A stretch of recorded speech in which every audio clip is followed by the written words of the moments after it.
Tsunami ஆழி பேரலை தாக்கியதன் 21ஆம் ஆண்டு நினைவு தினம் உலகம் முழுக்க இன்று அனுசரிக்கப்படுகிறது. என்ன நடந்தது 2004 இதே நாளில் விவரிக்கிறது இந்த துயர்மிகு செய்தி தொகுப்பு.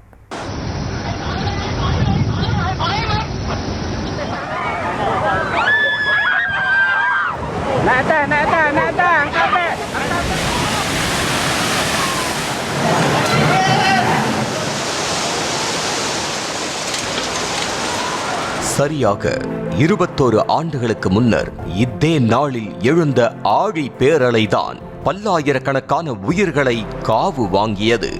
இந்த கோர நிகழ்வு நடந்து ஆண்டுகள் பல கடந்தாலும் வரலாற்றில் ஆறாத வடுவாய் தங்கிவிட்டது. கிறிஸ்துமஸ் கொண்டாட்டத்திற்கு மறுதினம் இந்தோனேஷியாவின் சுமத்ரா தீவில் அதிபயங்கரமான நிலநடுக்கம் ஏற்பட்டது. ரிக்டர் அளவுகோலில் 9.1 நிலநடுக்கம் பதிவாகியிருந்தது. அதுவரை சுனாமி என்றால் என்ன என்பது கூட தெரியாதவர்கள் முன் கோர தாண்டவம் ஆடியிருந்தது ஆழி பேரலை.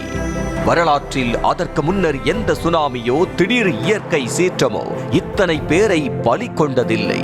உயிரிழப்பு லட்சங்களை தாண்டும் அளவுக்கு சுனாமியின் கோர முகத்தை நினைக்கும் போதே நெஞ்சம் நடுநடுங்குகின்றது.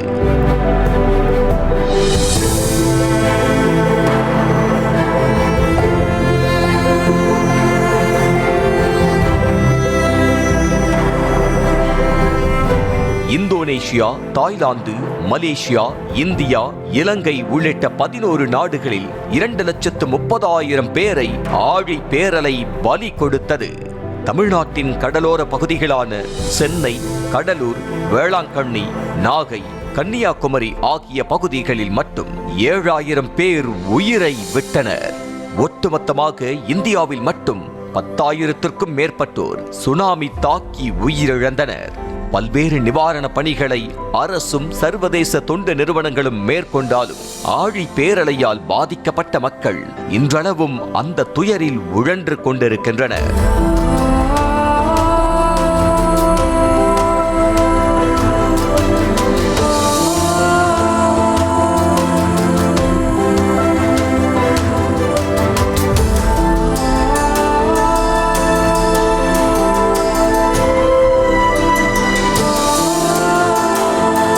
இந்தியாவில் சுனாமியால் அதிகம் பாதிக்கப்பட்டது தமிழ்நாட்டின் தலைநகர் சென்னை தான்.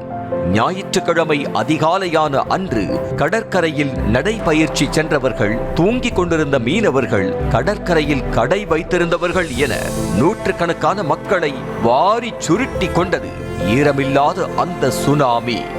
நாகப்பட்டினத்தில் மட்டும் 6,000த்திற்கும் அதிகமானோர் உயிரிழந்தனர்.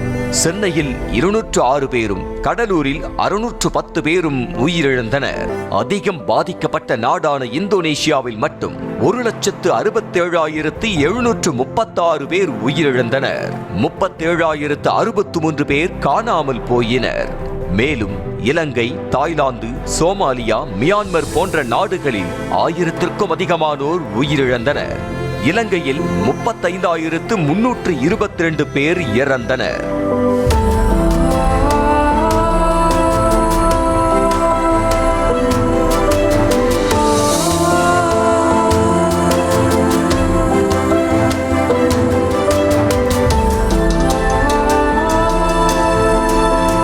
அந்த காலகட்டத்தில் தற்போதிருப்பதைப் போல வானிலையை முன்கணித்து சொல்லும் சுனாமி குறித்த எச்சரிக்கை கருவிகள் இல்லை.